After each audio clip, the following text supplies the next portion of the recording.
One, two, three.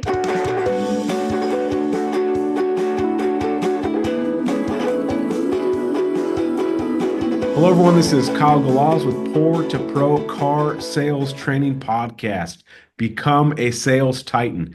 I get to do another one-on-one training session. However, this one's quite unique because I have not just a salesperson, I have somebody that's running a dealership, a family dealership, who's going to be running it as a GSM, as an owner, and it's kind of a unique one-on-one. And I'm very excited to introduce you to Mike, or do you go by Michael?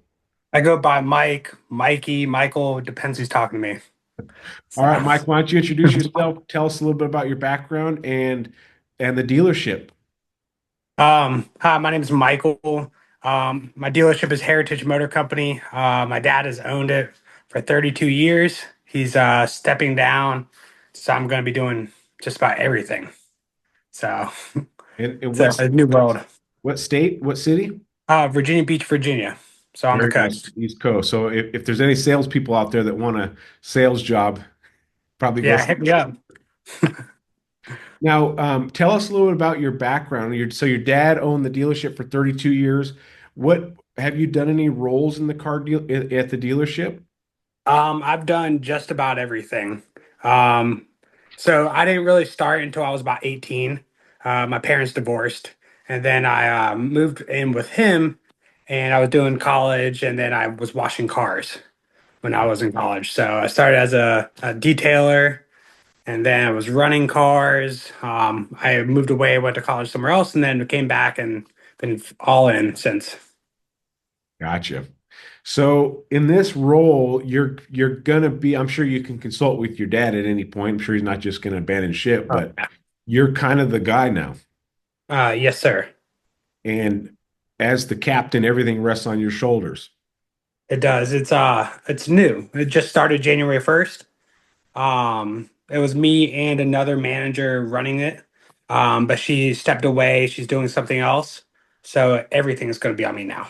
Gotcha. And the crown is heavy. It is. And it's lonely at the top. The higher you go, the less buddies you have at the dealership because it's business at the top. So this one-on-one is going to be interesting because I have to depart from the salesman side of, my career to now the running the dealership side. So this will be good for both of us. But I have so much experience in running a dealership, and I'll give you everything I got to help you. Have you? So let's get started. So, are there anything glaring right now that's like, Kyle, I need to address this ASAP at my dealership? Glaring, no. It's just the management side of the sales because I was always in the service side where I was buying all the cars for the dealership. I was getting them ready, running the cars, having the relationships with all the shops. I would do the financing and stuff like when the other manager wasn't there. But now it's just solely me being the desk, being the sales manager, financing the cars, running the cars with who I have to help me. Gotcha. So Okay. Are you inheriting any sales managers right now, or is it truly just you? it's just me. We're pretty small. We have anywhere from 60, 70 cars on the lot. We're a used car dealership. I have two salespeople. I'm looking to hire a third. And that's one thing I was going to want to bring up in the discussion we had. I have a mechanic and then a detailer. So that's really all I have. Gotcha. So do you have your own shop where you recondition the cars? We do. We have a mechanic shop right next door. Okay. Is that like a sublet where you hire them, and or are they under your banner? They're under me.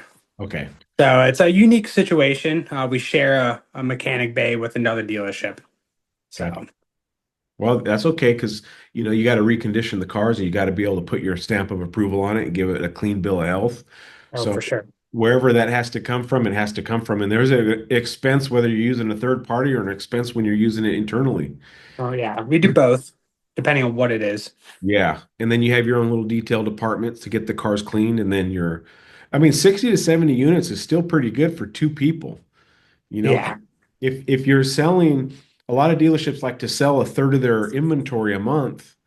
You know what I mean? Or a Yeah. running supply. So if you have 60 cars or 70 cars and you're selling 20 to 30, those salespeople are probably busting their butt. Yeah. And but you don't want to run them dry because, then they're fried. Yeah, I agree. That's why I just had some people interview for a sales position over the weekend. Um but I'm not 100% sure what I'm looking in a salesman. Gotcha. So I've never hired one. This is my first hire. Hey, no problem with that. I've done quite a bit of that. And I just interviewed a guy today. And when I do an interview, um, I make sure they know my expectations of what this job requires. It's not just selling cars. It's you represent the dealership. You represent the dealership outside of this place. So not only am I hiring you for this place, but what is your life like outside of this place? Are you bar hopping? Are you starting fights? Are people going to recognize you in this town as, oh, that's the guy that works at that dealership, but be careful because he drives around drunk. Like Right. you're when someone is like for instance, you are the owner of a dealership. If you're out starting fights and doing this bad stuff and you're doing whatever, and then you're trying to run a dealership, word will get out. For sure. For So when sure. so when I do hiring, I say, hey, I'm looking for a guy that can do all this inside the dealership, but I'm also looking for this kind of representative outside the dealership. And so Right. when you're doing the interviews, you want to find someone driven, you want to find somebody that chooses success every day, that's clean inside and outside the job, that doesn't have, no one's perfect. So you got to understand that too, Mike. No one's perfect, as you Of know. course. You're not, I'm I'm not not. perfect. No one's perfect. No one's perfect. So when it comes to the hiring, what I look for is, are you reliable? Are you going to show up? Are you always sick? Are you, chronic? I call in sick. And I truly let them know in my interview what I'm looking for. And then I ask them, are you that person? Because I don't want to be vague in my interview and then find out they have all these bad habits. Exactly. I completely agree. So when you do your interview, it would be good to have a list of questions that you have set aside. Don't just wing the interview. Have a list of questions. Are you a raging alcoholic outside of this place? No? Okay, good. Maybe not that question, but you need to get to those answers somehow, some way. Do you party at night? I'm not Yeah. judging you, but if the guy parties at night every night, you could assume he probably drinks too, and there's nothing wrong with drinking. But are Yeah. are you going to show up at 8 a.m. tomorrow morning ready to go, clocked in with a mindset and a clear head, or are we in hangover for the first couple hours of the Yeah. day? You know what I mean? Yeah. And you're in bad mood and you're hazy. You don't want to talk to anyone. Yeah. So when you do your interviews, have a clear picture of the kind of person you want, and then ask that person that you're interviewing, "Hey, this is what I'm looking for. This is what we expect. Could you say, Mike, that with your 60 or 70 cars, you're close to $1 million of inventory? Close, maybe not that much. I want to say like 800,000. Okay, so with the inventory and your facility, you're probably at 1 million. Yes. Okay, so Mr. Potential Salesperson, we represent $1 million worth of inventory and building. We need to give that $1 million experience, and we need to have that $1 million attitude. Everything has to match if you want to have a successful career here. Is that you? Does that sound like you? All Oh, right. 100%. That Oh, sounds like me. yes. You know what I mean? But also you too, as the owner, you have to lead these people. Yes.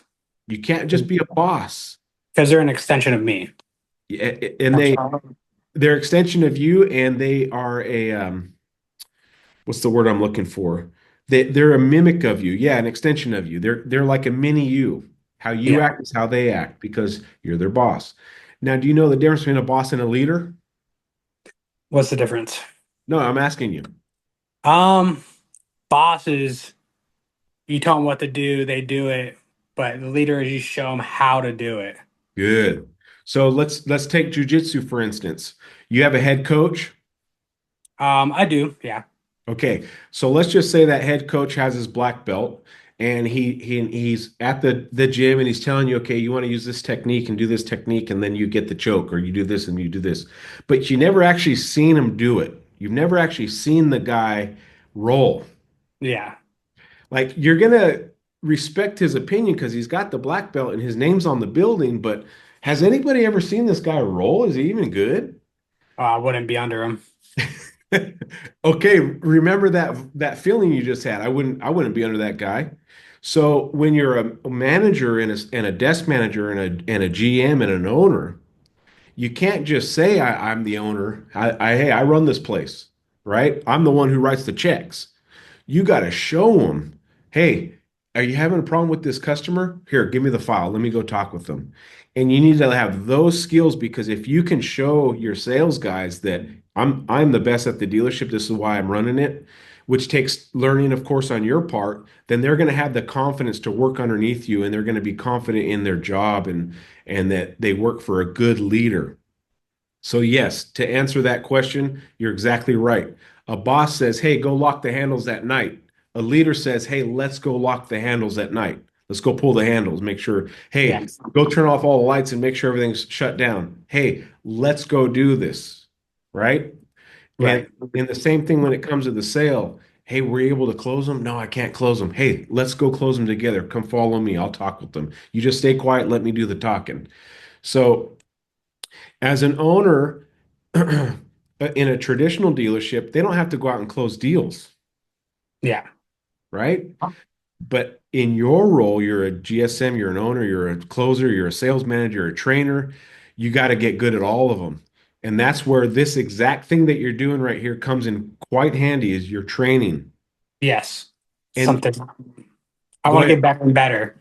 Like I don't just want to plateau. I want to learn. Exactly. When you start out in jiu-jitsu, what belt were you? White belt. You weren't a blue belt right away. I wasn't even a belt at the time. You didn't even have a gi. Yeah. You came in sweats, but we all start at a white belt with no stripes. Then you get your first stripe, then your second stripe, then you get your blue belt, then you get your what's after blue? Purple, Purple belt. and then brown, and then black, and then you get stripes on that, and then you're a master. So right now you need to grade yourself because jiu-jitsu is the perfect parallel to car sales. It's perfect. What belt are you right now in car sales, running a dealership versus where you want to be? So what belt are you in jiu-jitsu? I'm a black belt in jiu-jitsu. You're a black belt? Yeah. Jeez. You're a walking weapon. That's where I was at this morning. I That's actually gave out a purple belt this morning. oh, that's cool. Okay, so this is perfect. So where would you rate your belt in the car business? I'd say I'm a purple belt, like at the Okay. manager type thing. Because I'm Now, definitely not black belt. okay, so purple belt. So you've been around the block. You're not new to it. You know some skills. You can help do things. So you're a purple belt. But the goal is to become the black belt because the black belt can truly train a team and lead a dealership, right? The Yes. the purple belt sales manager is still learning, which we all are. We're always going to be learning, just like in jujitsu. A black Yeah. belt still learns. So think of that analogy when you're at the dealership, when you're after hours. Just because I clocked out doesn't mean I'm done. I have to be the very best at the dealership because I'm the owner, I'm the GM, I'm the sales manager, I'm everything. I have to be the very best. So my team has the confidence that they're working for the right person so that when they're with a customer, they can have the confidence that the customer is with the right salesperson at the right dealership. It trickles downhill. That confidence trickles downhill. And I see it with my sales guys because the training I've given them, Hmm. and they know no matter what, if I screw up this deal, Kyle, can I get your help? Yeah, what do you need? So I have the confidence in them that they can always rely on Old Faithful and come out and try to close a deal. Do I close them all? No. I fail a lot. I'm not perfect. I blow customers out. I say the wrong things. I can't get the right payment. There's nothing I can do to overcome some of these objections. They're too buried. You know the drill. It's the car Yeah. business. But I'm showing my guys I'm going to fight to the end for them, and I'm going to try to my very best. And that way they can know that if that customer leaves, they tried their best, I tried their best, and hey, we can't win them all. So you're going to have to throw yourself in the battle also with your salespeople to show them that you're trying too. You're not just telling them, "Hey, go close the deal." Well, I don't have the tools to close it. They have They want more for their trade. Well, sorry, that's all I'm going to give you. No, how about you go out there and tell them why and justify your number and overcome that objection.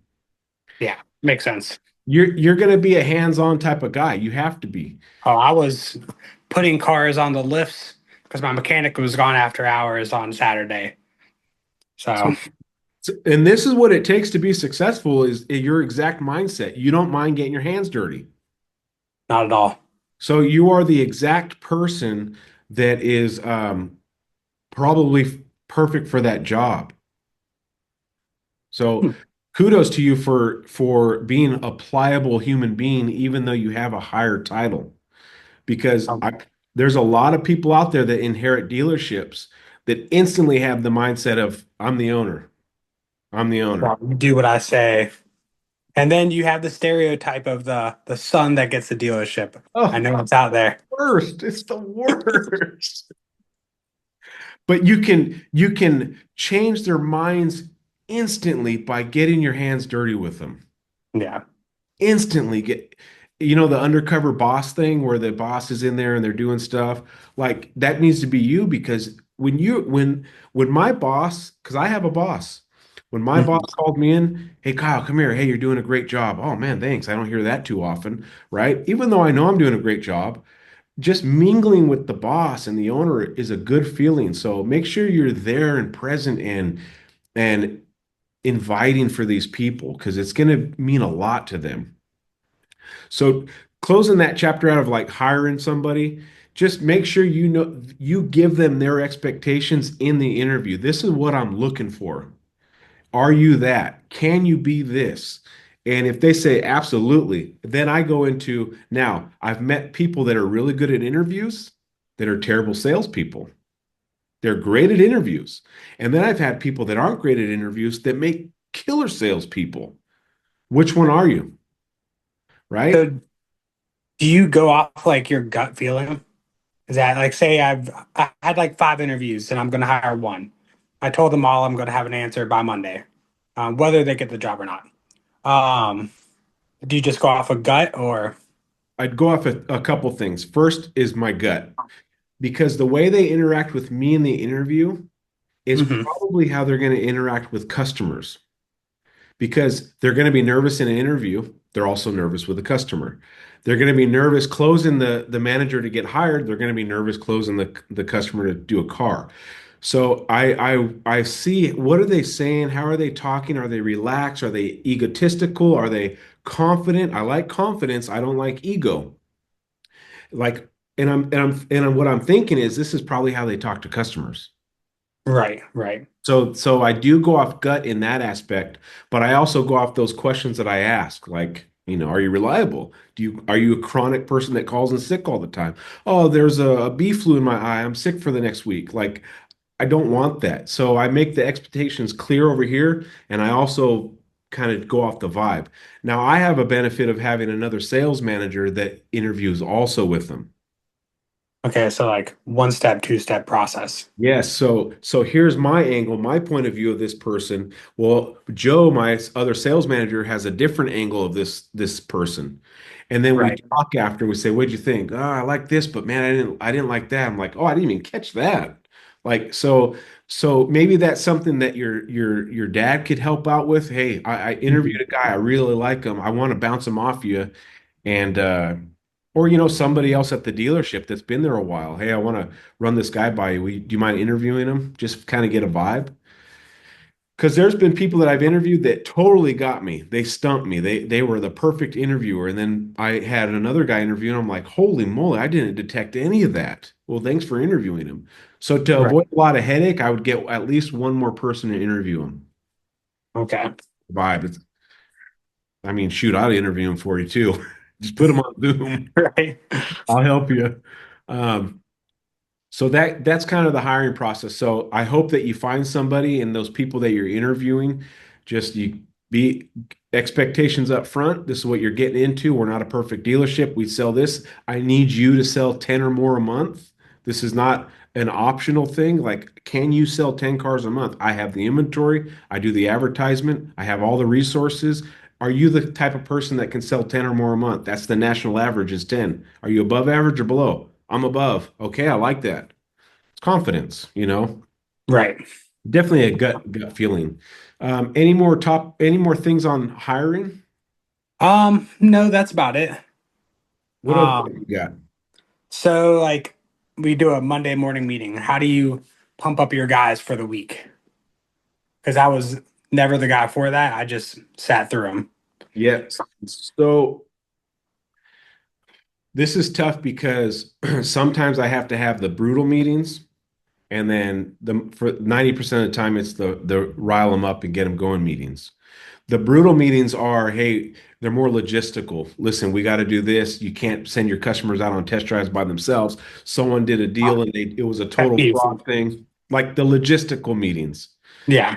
But when I have those meetings, Mike, I tell them ahead of time, hey, the first part of this meeting is going to be logistics. It's not the fun part that I always do, but this I got to go through it, you know. And then I go through it. But I always try to end with positive. Right. And then for the most part, the meetings you're not there to correct people. Like, hey, Bill, we got to work on this. That's a one-on-one session.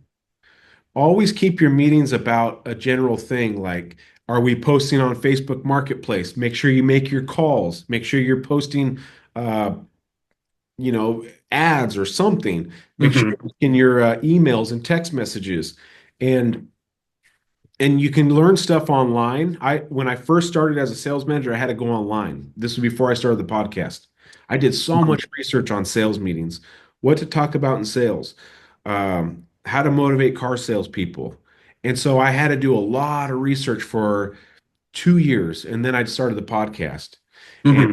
and then it's kind of multiplied at that point. But your morning meetings, let's don't make them too long. The max I go is 30 minutes.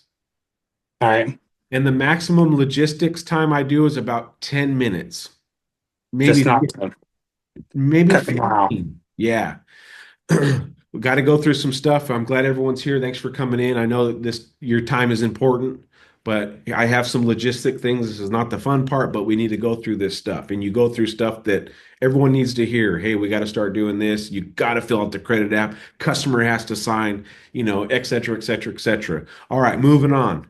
Another thing I do is as I bring up to the team, is there any sales or trades worth mentioning? I'd like to hear from you guys of any successes you've had, or trade-ins that you want to talk about. And then a lot of guys will raise their hand and say, hey, yeah, I did a deal, and I had to drive 4 hours this way, met a customer, and then drove back with their trade. I'm like, dude, that's awesome. Thank you for going above and beyond to sell a car for our dealership and for your family. So, and then, because it's worth praising. Yeah, I agree. That's a 4 hour drive. Yeah, and they do 100%. it. They do it. And then also trade-ins. I go over fresh trades. Hey, we took in this car last night. It only has 50,000 miles, one owner, clean Carfax, um, convertible, alloy wheels, and et cetera, et cetera. Any other vehicles you guys want to mention or anything?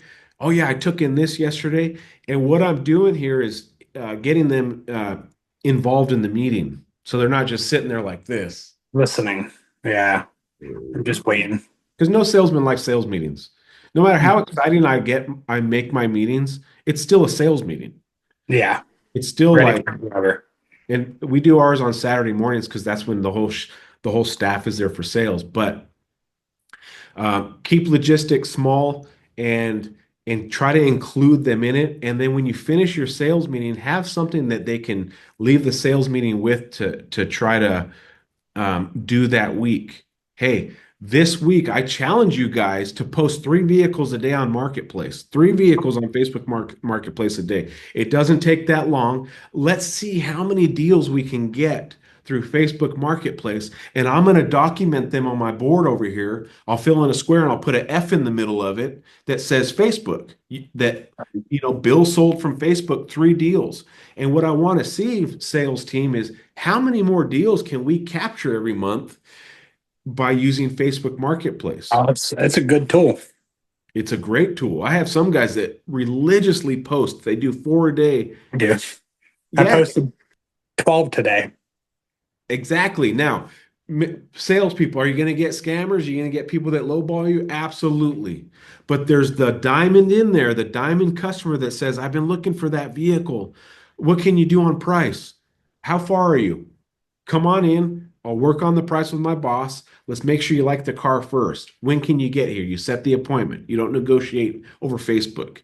You Yeah, get them never. in because it's a losing battle. Yeah, they come in, mark down the price, they want this done to the car, this done to the car. It's just, Just get them in. I don't care what the offer is, you get them in. And then we'll work the deal from there. We need them to fall in love with the car.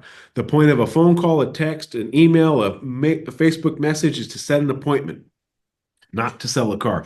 Get them here. Well, they want the best price. Then they're not the right buyer. They're offering 12. We're asking 17. They're not the right buyer. Move on. Say, yeah, hey, appreciate the offer, but I'm at 17.9. If you want to come see it, come check it out. You guys are bogus. You're overbooked. Okay, block. There's exactly. 10 million people on Facebook. No, there's billions of people on Facebook. I'll find the right buyer for this car. I'm not, my feelings aren't hurt from a low offer. But you already know that because you posted 12 today. You already get the scammers and the low ballers All and the time. you want to take a shotgun in on trade. No, I don't. I don't want a shotgun. I want money or another car. But so challenges at the end of the week, at the end of that sales meeting, and make sure they feel part of the dealership. So do you like with those challenges, do you like give a bonus or like a So gift card or there's a love-hate thing with spiffs and bonuses yeah, because a lot of times when you put out a spiff, there's only a couple people that actually go for it. Like right. they're actually like, oh, I want that spiff. The rest of them are just they hope they get the spiff. Like they hope they get lucky enough to get the spiff. So it is a love-hate thing. So you got to get creative with spiffs because you still want to, you still want to reward their efforts. So like on the Facebook thing, we had a thing where if you sold someone from Facebook and you showed us, you got a $50 spiff on your voucher. Okay. So then that rewarded them to start posting on Facebook. Well, to That's every car every car they sold off Facebook. because it's not like they're using your marketing or your advertising. They're generating them themselves. Exactly. So instead of paying a marketing company to hope get you some leads, I could pay my sales guys 50 bucks if they sell it, not just if they post it, because the marketing company gets money if they just post it. Yeah. The salesman only gets money if they sell it. So it's kind of a win-win with that spiff. And you can have it to where, hey, if you sell 5 Facebook leads this month, I'll give you 50 per. So there's a minimum almost, or three or something. But or you get creative with how you want to do that. But we did a $50 per Facebook sell. And guess what? We sold like 20 Facebook leads that month. I wonder why. You know, it's just, but it gets them active and then it shows them that there's money to be made on Facebook Marketplace. So if you don't do the spiff one month, they've already created a new wrinkle in their brain. They want those vouchers to do Right. it. So you could start it off with that. Yeah. Off of my Facebook, I sell minimum of three, typically five. Max has been like eight. A So month? a month. Yeah. Okay, that's incredible. That's Think about that. You made your own leads, your own customers by literally taking some pictures, typing in a description, and then going through inquiries. right. The national average for sales is 10. You almost hit 10 just off Facebook. So I noticed in a smaller dealership, um, with that many cars and only two or three salespeople, you have to make sure your guys have that entrepreneur mindset. Yeah. Because I mean, Um, how much market share do you really get with the size of your dealership with only two salespeople? It's a small market share. But yeah. if you have three Elon Musk type of guys working for you or girls that have that entrepreneur, now you can capture a bigger market share because they're doing everything they can every minute to sell a car. So I actually shared one of your. I was watching one of your one-on-ones, and you did the boxes where Yeah. you're going to sell 15, and you write, "I'm going to sell 15 cars," and then at the bottom of it, of the bottom of the boxes, "Am I doing everything?" And she did it this month, and she's already at two. So She'll hit 15. yeah, I believe it. She will hit 15. That's what my workbook is. It's a every day it's a 30, it's 72 pages, but it's a workbook for salespeople that, okay, day one of the month, here's my boxes, phone calls, internet leads, text messages, postings, appointments, and then three sales at the bottom. Because if you do all those things, you're gonna sell cars. It's inevitable. Yeah, Action creates more actions. Action creates results. So good for her to do that because now we have a visual and you can see the boxes filling in.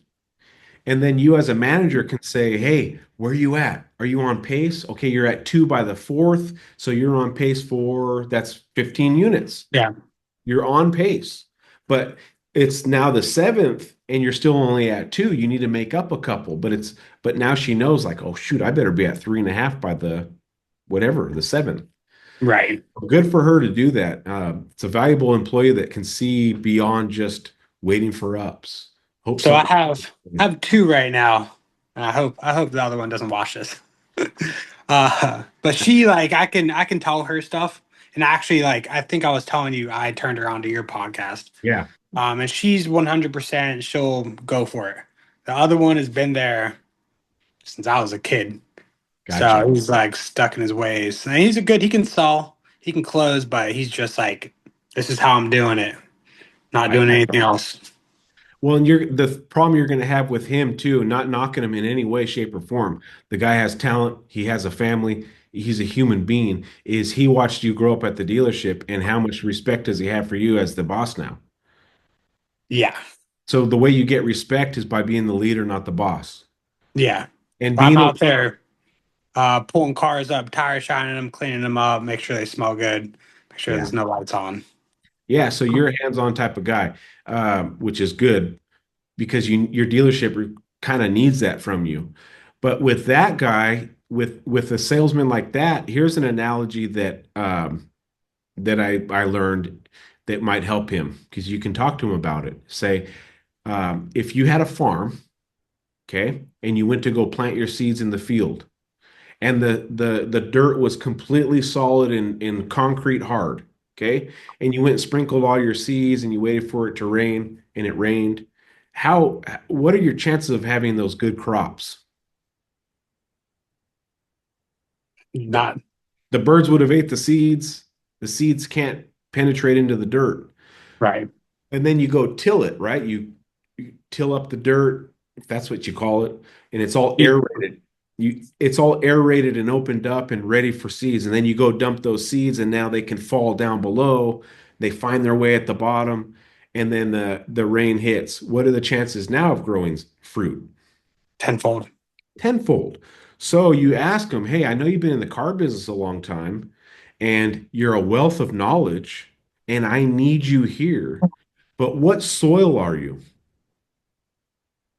Like, are you the and if you expect to have new fruits and extra growth and all this, I need you to break up a little bit of that dirt and be okay with trying some new things because if we can till ourselves and aerate ourselves a little bit, Mr. Salesman, then we can grow some new fruits and do some new things. And I want you to be so successful that you don't know what to do with all this money. Because salesmen make the most money on the planet.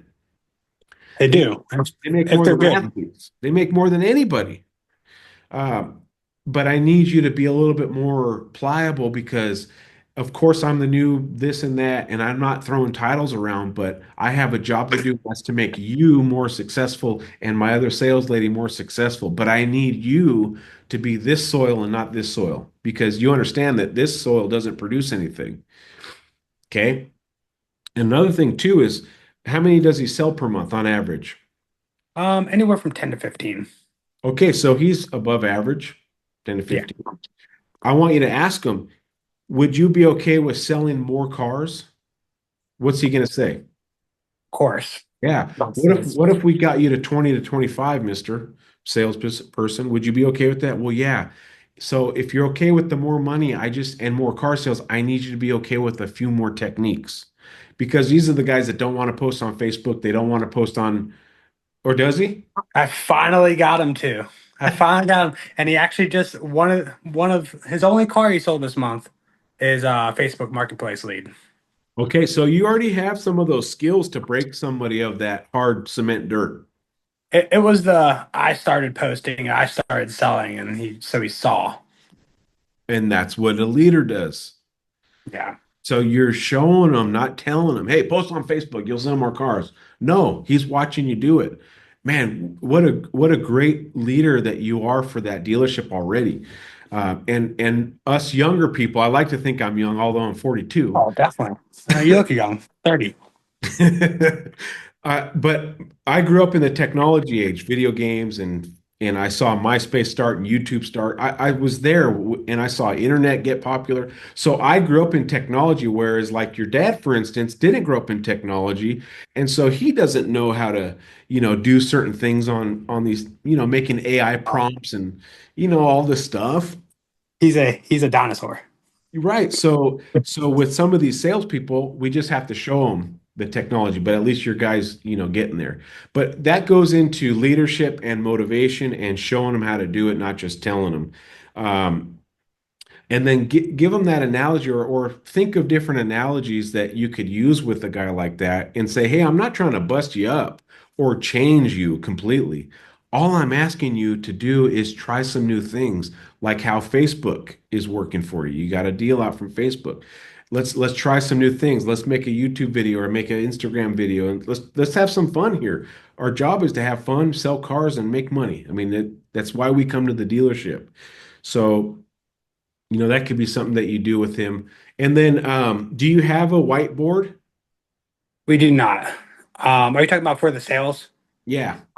Yeah, I wanted to do it. My dad does not want to do it, so he's the owner still, so I have to list him. We have a log, is what we do. We have a Okay, log. no problem. When you get the chance, because think about this too, your dad is exactly what we're talking about. And I'm not knocking him. He's obviously a very smart man, but he's that hard soil. He's the hard soil. And the whiteboard is something new. I don't do that stuff. It doesn't help with sales. It actually does because you have a whiteboard somewhere where your sales guys' names are here and you can fill in squares every time they sell a Mhm. car. I used to let my guys come in and fill in their squares. You don't know how excited a Oh salesman yeah, is until you put a color in their hand and they're it's like filling it's in two. competition. Yeah. And So they see their squares going way out here and the guy's over here with one. And the guy with one's like, crap, I need to get going. right. So So it's friendly competition. and it's visual because humans are visual learners and no one's really reading books anymore. They watch videos. So we're a visual race. We're not scholars reading books and studying things. We're visual people in a visual world that want to make money, and we're trying to get ahead of the competition. So competition is good um, in a sales I agree. environment. I'm very competitive. I know Rodney's competitive. He plays pool all the time. He's always talking about how he's crushing people. So So you can use that shouldn't upset his name. kind of like how I was using the analogies of jujitsu. If you Uh-huh. like it clicks, it's like, okay, of course. You're smart enough to already understand those things, but you could use pull with that guy. Figure out analogies with pool that make sense to him that this is why I'm trying to do what I'm doing. This is why I'm trying to ask you guys to do this. Because what if you played pool and there was only one hole, a hole on the side? It'd be a harder game. Mhm. Everything has to go into that one hole, or something. And I so understand. the more holes you have in a pool table, the easier the game gets. If all the walls were a giant hole, you could just hit the ball and it'd go in. Well, Right. the more things you do, the more avenues you do, call, text, email, post, videos, networking, passing out cars is like adding more holes to your pool table. And maybe that can kind of spark them up. But If he's selling 10 No. to 15, he's already a darn good salesman. Yeah, he's a good salesman. I can't say that. I cannot say that he's not. He's just like an old dog that doesn't want to learn new tricks. And you were right about the he's been there forever. He's known me since I was a kid. That I definitely see that where he's Yeah. like, you're like a little kid. I saw you when you were getting your pull-ups changed. Exactly. And he's not doing it out of a disrespectful thing. It's just to you, to him, you're still that little guy that was running around the dealership and you scratch your head. No matter how old you get, that's how he sees you. He probably loves you because he's seen you grow up there. Oh Uh, yeah. but it's also a thing like you have to get his respect, but you can't get his respect by telling him I'm the boss because he's watched you as a kid. You have to get the respect as, hey, let's do this together. I'm going to help close some deals for you, et cetera, and kind of do that. But you just got to work on them like you did with the Facebook, you know. All right, what else you got? Um, lead management. So say like so we use Dealer Center. I don't know which CRM you use, but say that they've had leads in contact attempt or they haven't gotten them in over a course over a course of a couple of days. Would you flip the leads or how do you guys do it? So first I figure out are we even doing anything positive with these leads? Because if Hmm. a salesman doesn't have to put up money for a lead, right? They're not shelling out $50 for that lead. Yeah. So it's just a free thing for them. And people treat free things worse than they treat something they bought it for. You know what I mean? Yeah, 100%. You I get know. a gift from grandma, it's like, oh, that's cool. But if you had to buy that gift, you'd be like, don't touch it. So first we have to explain to our salespeople how valuable each lead is and what it costs to get a lead. And we have to make sure we know the importance of each lead. Do you want to come to work? Do you want to have success? Do you want a bigger paycheck? Then we have to understand that this lead costs on average $80. And if it was your $80, you would be like, yeah, how can I help you? What can I do? I mean, you would treat them like gold. Each lead would be gold. Even if they ghosted you the first time, right? People have busy lives. They didn't see that email. You still got to treat them like gold. So first is what is the importance of that lead? It is freaking a diamond. Right. Make sure they understand that. Second is just because they ghosted you on the first email and first text doesn't mean they're a bad lead, right? I go camping sometimes. I don't have cell signal for 2 days. If someone sent me a response to a lead I did before I went camping, and I've been gone for 2 days because I didn't get signal and I come back, Mhm. and they've already put me as a lost lead. Oh, I can't get a hold of the guy. I've tried calling him twice and emailed him after 2 or 3 days. Then I missed out on that opportunity. The guy just may have been out of signal, or he's working, or he's didn't pay his cell phone bill. I don't know, but we can't give up after one or two tries. I call it the one and done.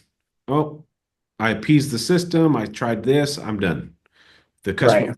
if the customer calls me back, so be it. If not, but go ahead. And how do you, because I do see that they do the one and done and it just drives me crazy. Um, how do you motivate them to just stay on top of it? Because I guarantee you they're only working the three hours out of the nine hour day. Yeah, yeah. It's a beautiful thing there you just said. So what I do on mine, because we use eLeads, eLeads Uh-huh. notifies us of the internet lead, and I can scroll through and look at, their follow-up and things like that. But there's no perfect system. I cannot rely on a CRM system to let a manager know that they're following up or not. So what Right. what you could do, and I had to do this for about a year because we were having that one and done mentality, is every lead that came in, I wrote their name. I had a big yellow paper, the yellow notepad. I Yeah. wrote, I wrote their name, vehicle, and the time it came in, the date. And I filled up pages and pages and pages. And what I could do is after like 4 pages, which is about 4.5, 5 days, I could go back to the first page and type in that customer's name and phone number. Is there any activity? Is there any notes? is there anything going on with this customer that I can call back the salesman that's over here? Hey, Greg, what's going on with Shelly, whatever? Oh, yeah, yeah, I was going to get back with her and get her some pictures. Well, come on. Get So on it. Right, come get on, let's on it. go. I went and it just shows you did the one contact and there's no notes or anything. I need you to put notes. And eventually, after doing this for a year, they started getting better at it, putting notes. Customer out of town till the first. We'll contact back then. Then I could go back and look. Okay, now it's the second. Did he call back? No, he didn't. Hey, I'm a tool for them too. Hey, Greg, it said that you were going to call back Shelly on the second. She was back in town on the first. Oh, yeah, yeah, I'll get right on that. All right, cool. Do you need her number? No, I got it right here. Friendly reminder. But someone has to do the dirty work. And if we were just rely on our sales guys to do the dirty work because they're busy too, they're sending pictures, they're taking ups, da da da da da. No salesman's perfect. They don't exist. So we have to also be a tool for them and help them. And that's one of the things I did. Wrote every internet lead down because those internet leads cost our dealership $100. Ton of money. Ton That of comes money. out of my net profit. That comes out of my paycheck. So I want to make sure those guys are doing their leads and following up. So that could be something you could start trying. Do you have a way to see all the leads? Yeah, I get text messages on every lead that comes through, and I've been reading through. But I do like that notebook idea because I might do that because it's The an easy way notebook. to follow up. Yeah, the notebook idea is cool because I can just flip a page. I don't have to scroll or click back or do dates and filters and all that. I can literally just flip the page back a few days. I put the date at the top, flip the page back a few days and pull it up. Hey, good contact with that guy. What's the hang up on this deal? It looks like we did an appraisal. Oh, it's payment was too high. Well, what was the payment? 600. What's he trying to be at? 550. All right, bring me that file. Let me look at it again. All right, move some numbers, right? No deal's better than no, a deal's better than no deal. And you revisit Right. those missed opportunities too. But it takes us as managers to do that. And I catch myself having to skimp out on stuff because there's so much on my plate that I forget to do Mhm. that sometimes because I'm doing this or that. So you have to be diligent in that. And sometimes you have to work after hours and whatever the heck you got to do I've been before hours has been my thing. before and after and sideways and underneath and this way and that. I mean, you're kind of married to the dealership as an owner. Yeah. And it's hard to sleep some nights because you are worried about your staff and you are worried about your sales guys and how you're going to do this. But at least your dad left a foundation of success for you. It's not like you're walking into the dumps. The Right. next generation needs to be better than the first generation. So you need to take that dealership now to 100 units a month. That should be your goal. And Yeah. He used to be there. He what used to happened? be there. We were primarily military, so they were selling 100, 150 cars a month. And then all the allotments and everything changed with the military financing. So that was like his niche. And then Gotcha. it's, yeah, So it's time to find a new niche yeah. and have those goals for yourself. Just like your girl has the 15 squares, Hmm. Mike needs to have a whiteboard with 100 squares. And that'll keep you sharp too, because with a lot on your plate, you can forget why you're there, and that's to sell a bunch of cars because you're doing everything. Um, so that that could be something too, but um, there's a lot. There's going to be a lot on your plate. And how long have you been doing this role now? About a January month and 1st? a half. Oh, okay. Like I was like, so the other manager, she was kind of stepping back. I hope you can't hear my baby in the background, by the way. No, we're We have good. a newborn. She's like 2.5 months. But but um but yeah, for the last month she was there. She was kind of just like stepping back and having me do everything. Gotcha. So this 4 days now is like 100% on my own, but I was kind of doing it before for a Gotcha. month. Okay, so it's fairly new, but I mean, the good thing is you know that dealership so well. Cracks in Yeah, the walls, cracks in the floor, you know where everything's at. everything. All right, what else you got? Um, Let me see. 1 second. I'm gonna go to. I wrote some notes No beforehand. problem. No problem. Engineering sales. Actually, that's all I had on it. Okay, I'm going to go over some stuff that's helped me, Okay. and because you have a lot with you running. I don't have to run service, but I deal with service every single day, every hour. They're calling me for work. They're calling me for this and that. So what I've learned as a sales manager is when I first became a sales manager, I would deny a lot of work because all I was thinking about was front end gross. No, just the tires are close enough, or the brakes are close enough, and things like that. But what I've learned is, and I don't know if this will pertain to you, is I would decline the work, and then we would go sell the car, and I would have to negotiate on the price a little bit because of this, and that. It needs tires or whatever. So I negotiate the price a little bit. I get tires or whatever, and then the customer would have an issue within 3 or 4 days of those things that I declined. So, Right. so then they would come right back around after they've already ground me on price and some, cost of tires, and I'd have to fix that stuff anyway because, we're trying to keep a good reputation. And we take care of our customers. So that was something Same. something I learned early on is what does it need that's detrimental? Okay, it needs brakes, just do the brakes. It needs tires, they're bad. Okay, do the tires. What else is detrimental? Okay, it has a stain on the roof. Leave the stain. It's a used car. I get it. There's going to be some scratches. Don't worry about the little scratch or the door ding. But the stuff that I knew that would haunt me in a day or two or 5 days, I started fixing ahead of time because then if I had to negotiate on the price, I already had that build against the stock number. So Yes. instead of cutting it loose and then having to spend money on it now after the fact, after I negotiated, that actually helped my front end gross go up by just fixing I call them detrimentals. What is detrimental? All right, it needs that, that, and that. How much is it? Okay, just do it. Can you help me out on it? Okay, help me out a little bit. Because I didn't want it to haunt me after. Because the fix it right the first time from service, and then you have a customer that has to come back. It, you know how I it works. agree.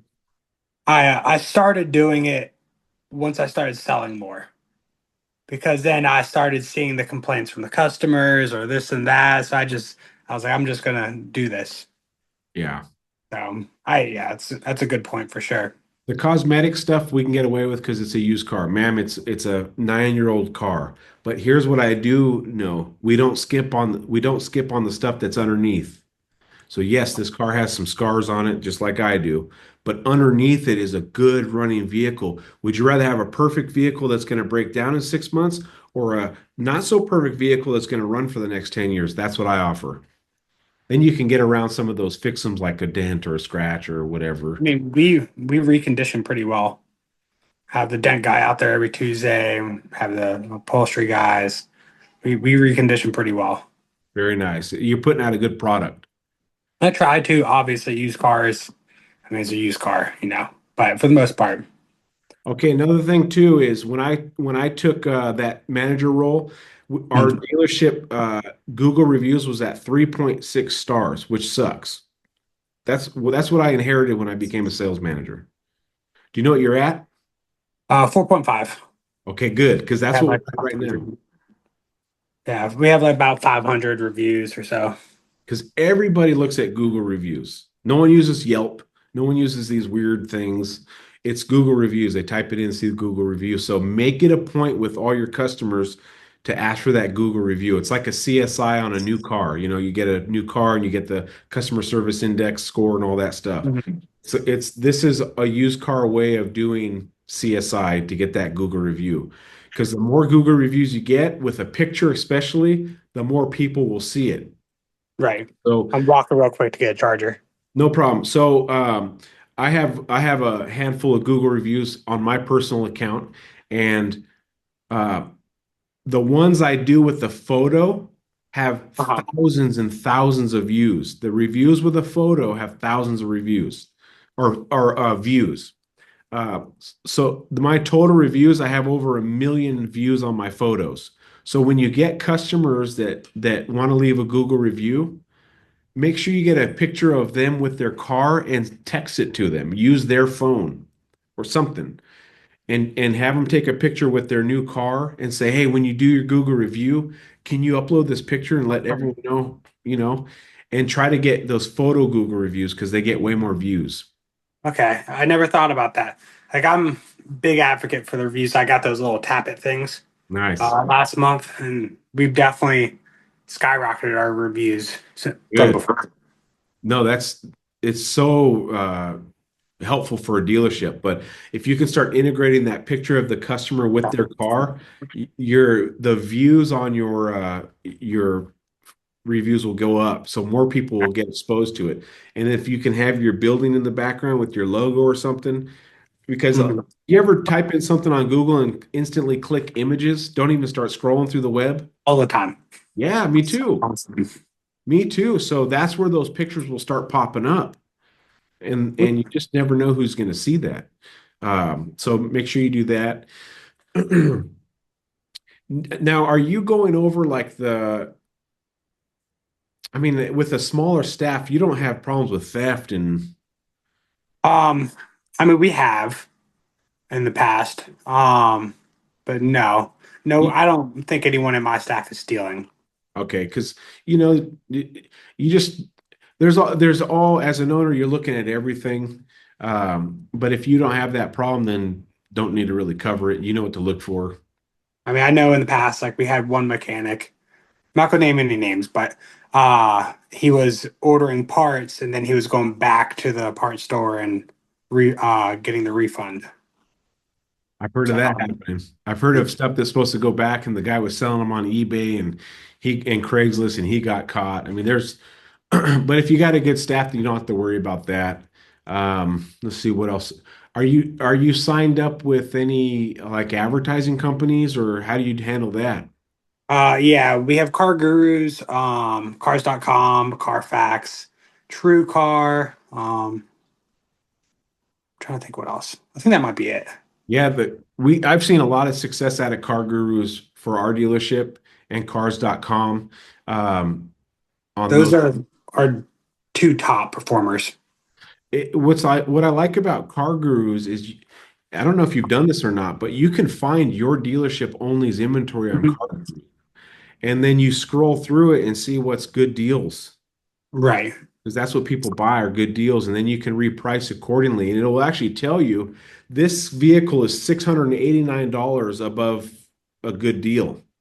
So Yeah.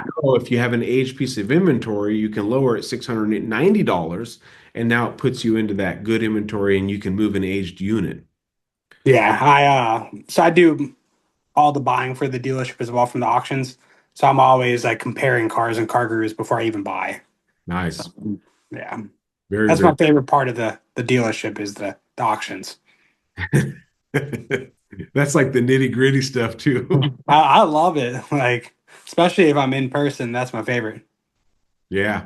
Another thing too, as a manager and you as an owner, is it takes all to run a dealership. There's not one personality that can run the dealership. So this is something that was taught to me that if the dealership was full of Kyles, right?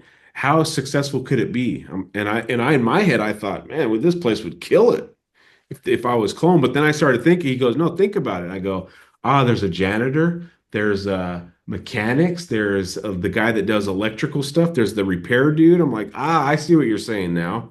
This dealership would suck. I don't know how to change the fluorescence in some big old sign, like I get shocked. So if you can understand that, then you'll start seeing more value in each of your employees all the way down to the janitor. Like yeah, I could clean a toilet, and I've done it. I'm not afraid to do it. I've done it recently.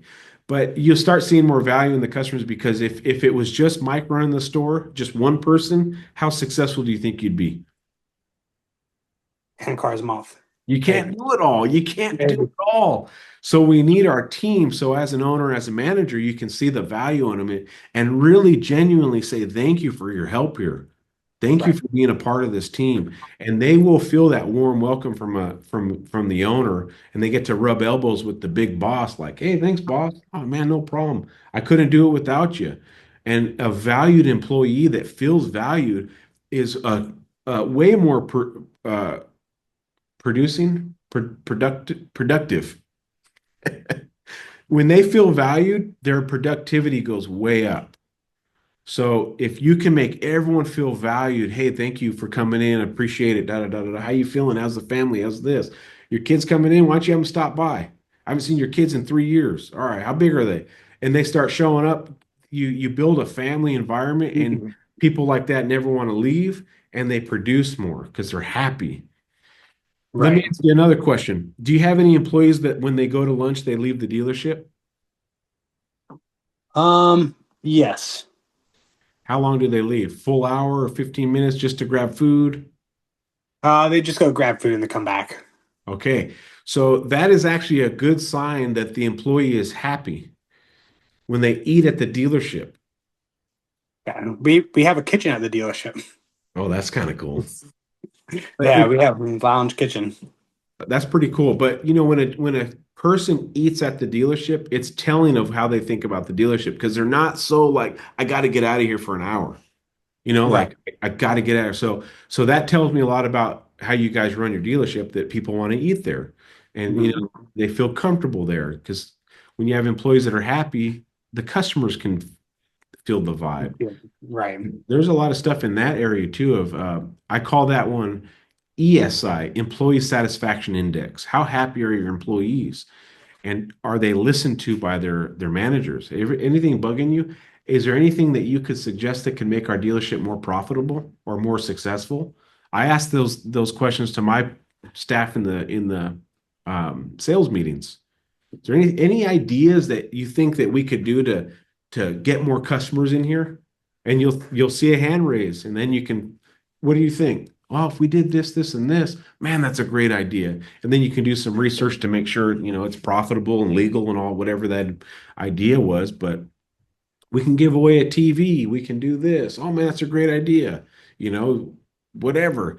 But happy employees are a big thing. But you know that, right?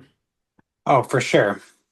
It's kind of, but you know what's crazy is there's some dealer businesses out there that could care less about their employees' happiness. So I got to ask that question because I got to make sure everyone understands. But you seem very smart, uh, Thank you.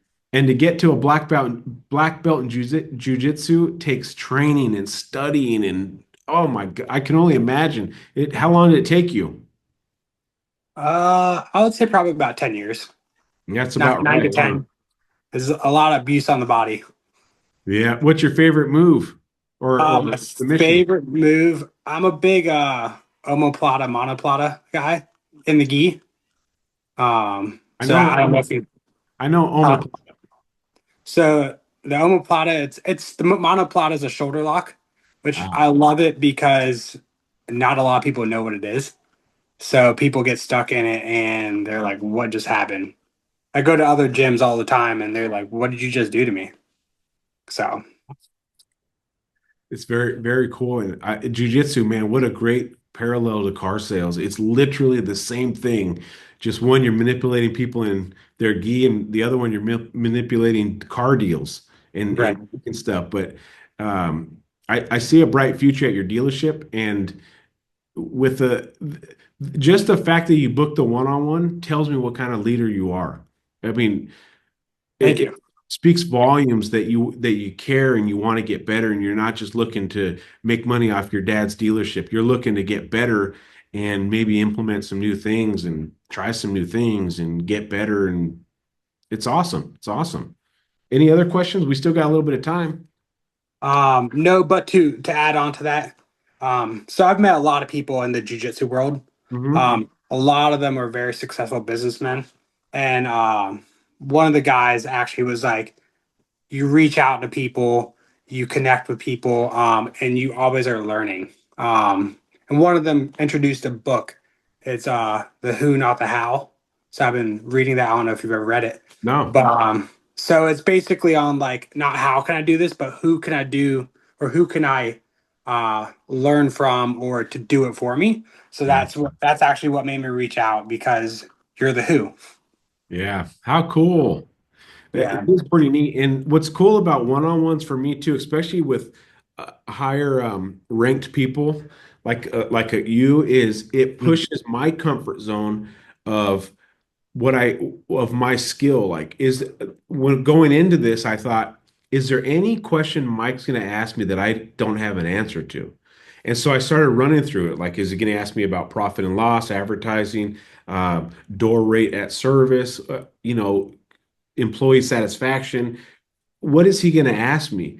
And it actually tapped into a part of Kyle that's like, okay, I got to be sharp because I'm dealing with the business owner, a guy that owns a dealership now and has been around the dealership. And so when I came to this one-on-one, I thought, okay, let's see what he's got. And I love that because it pushes my comfort zone just like you're pushing your comfort zone. Okay, so then to touch on the profit and loss thing or overage units, what are you doing to get? Are you just like dumping prices, or how are you dealing with overage units? So th we have two philosophies here. One is our old school way, and one is the new corporate way because we got bought out. Our dealership got bought out by a corporate company. Their philosophy is at 30 days, you mark it down whatever amount. I forget what it is, like 300 bucks or 200 bucks. Because it stirs up the internet leads, it stirs up the market when you reprice. So Okay, their thing is every after 30 days, every 20 days they mark down 300, 200, or 100. They kind of rotate it because what they're trying to do is stir up the market, stir up the website, stir up the search engine, stir up the internet leads because customers will get notification of a recent price drop. yeah, Things like that. The old way we used to do it is we would reprice every 60 to 90 days, and we didn't care how long it was in stock. Every vehicle will sell eventually. And it's true. We've made three or four thousand dollars on a 300-day-old unit. So right. the only downside to that mentality is never repricing or pricing very low is stuff can get old. Whereas the new way we're doing it at the dealership, because we kind of have to, we're being told to do it, is you need to Mhm. start the market quick. Don't Yeah, wait. Don't wait till it gets old age. Get on the pricing so now, it's current. so it's like a volume thing. It's a volume thing, but their theory is the sooner you can get it sold, the more money you're going to make because you don't have to reprice it down the road or it becomes a Right. loser deal. So their whole thing is they want cars sold from 0 to 30 days. They call it bucket one. How fast can you get a car sold? 30 days is bucket one. Bucket two is now we've repriced it a little bit, and Hmm. this is like that 30 to 60 day, you know, air. Hmm. They start getting nervous at 60 days, whereas before we could care less. 60 days is nothing. Right. 90 days, they're thinking like we got to just gut this thing. It's bad inventory, move it. Whereas my head is thinking, no, there's a buyer out there. So what I think it is your area in your market and what vehicles are hot and what vehicles are cold. So up here, trucks, Jeep, I'm in North Idaho at the Panhandle. Here's Okay. Canada, here's the Panhandle. If I have a BMW, I'm going to price it cheap right out the gate. I need to be below market. I need to get this thing out of here. An Audi, Maserati, an Alfa Romeo, Range Rover, anything exotic, I got Doesn't do. I got to price it cheap. I got to get it out of here fast so I don't age on it. Stuff that we're not afraid of up in North Idaho is Jeep Wranglers, Ram trucks, Ford trucks, Chevy trucks. Chevy trucks are our number one seller. It could sit on the lot for 60 days. We'll still sell it for full price. It doesn't matter how old it gets, but we still have to be within reason. We can't just price it 5,000 above book. We still price below book. We're still in a market range. We still have to be smart. But so in your area, in your city, what vehicle is something that's like, oh my gosh, I can't believe I'm taking this on trade? But you don't want it, or you're happy you're taking on a trade. Well, both. So as of recently, the same with the BMWs. I just don't even want them. They're problems. They sit. They used to be hot sellers, and now they just like they sit forever. As of Wranglers, actually recently have been the same. I couldn't keep them on the lot, and I have two good-looking lifted Wranglers that just are sitting. I don't understand. I don't understand it. Forerunners, no matter the year, they sell. Toyota Sequoias, they sell. I can't keep a Subaru Impreza WRX or WRX. A hot, I sold one yesterday. Yeah. So think about that with your pricing. Like, okay, when I'm taking it in, how long am I going to have this car, this BMW? Now, knowing that it's not going to sell and it's going to have, all this reconditioning work needed, I need to hit it here on trade. Hmm. Don't like it. I'd rather not have the inventory than make this deal because it's a bad piece of inventory. So you hit it hard on trade and you explain why I'm hitting it so hard. It's nothing against your car. I love your car. It's a beautiful car. And it is worth in somewhere, someplace in America, the number that you want. You want 24, I'm hitting it at 20. But in my area, they don't sell for that. Now, if you want to travel the US and try to find someone that will give you 24, that's up to you. But my number is 20. Well, it retails for 30. I understand that, but I can't sell it for 30. So now let's say you do take that in on trade, Mike, at 20, right? You get it. Uh-huh. Instead of trying to get full book for that sucker, you price that thing so good that it's going to fly off the shelf. Right. And if you have a customer that comes in and says, "Hey, I want all this stuff fixed, time out. This is what the book is. This is what I'm selling it for. I've already accounted for the scratches and the dents and the dings. That's why the price is so good. That's why you came in. And you get rid of that BMW as fast as possible, but you got to take them in right too. Of course. So when you get those pieces of inventory that you dread, which I have those too, take them in as best you can and price them fast so that way they don't age on your lot. Price them good. Get rid of them. Okay. Don't get greedy with those because greedy will turn into old age and then you end up having lot rot. I've had the philosophy lately. I can replace the car, but I can't replace the customer. There you go. And just get rid of that sucker and try to make some back in and move on because Right. now the Wrangler thing, I'll tell you why they're not selling because Broncos. no, Stellantis is in a crisis mode, the company that owns Jeep. And they have so much inventory on the new car lots that dealerships are giving up to $20,000 off MSRP on Wranglers. Oh wow. That's why it's Okay. not selling because people are looking online at Jeep Wranglers for sale and they see a new one for 48 and then they see yours for 47 that has 20,000 miles on it.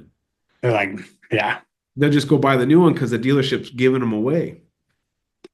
makes sense. So Makes sense. I didn't know that. yeah, staying up on your research is key. Staying up on car news because you don't want to take in a Jeep Wagoneer for 60 when they're selling for 58 new.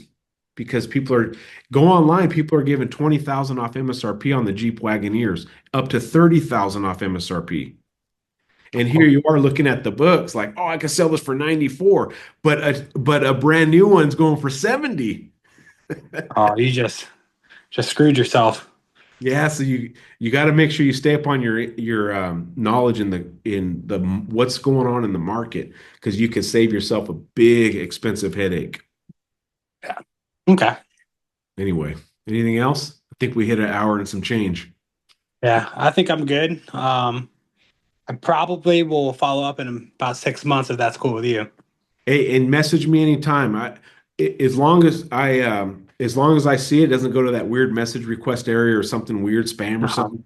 I respond to everybody who messages me. So um, call upon me at any time. And if you want me to interview one of your people, I'll interview it for free. I don't care. I'm, Oh, I'm here to help people. And then if you ever have questions on bouncing an appraisal off of me, message me. okay. I'll help you out any way I can because I want to be a resource for anybody who needs help. Because it's not for me, it's not getting rich. It for me is leaving a name of honesty, integrity after I finally die. Thanks. So that's what I want to be remembered by. It's But all about how people remember you. that's right, man. Look at we still talk about what's the guy that played in Gladiator? Russell Crowe, Oh, but you're that right. character, they still talk about that guy. I don't know his name anyway. Hey, Oh, congrats on the new baby. thank you very much. Little thing, and even if I heard the baby, I wouldn't care. I love kids and I love family. I love the whole idea of a family and marriage and all that stuff. So Oh, I love it. She's a blessing to my world for sure. I've there we never go. felt the amount of love for this little tiny little human. And a guy as tough as you, that little kid softened your heart. Oh, for sure. For sure. She had you tapped as soon as you saw her. Oh, she has me wrapped around her finger. All right, man. I know it's late over there on the East Coast. You have a wonderful night. Message me anytime, Mike, and it's been an honor to do a one-on-one with you. I appreciate it very much. All right, man. We'll talk later. All right. Night.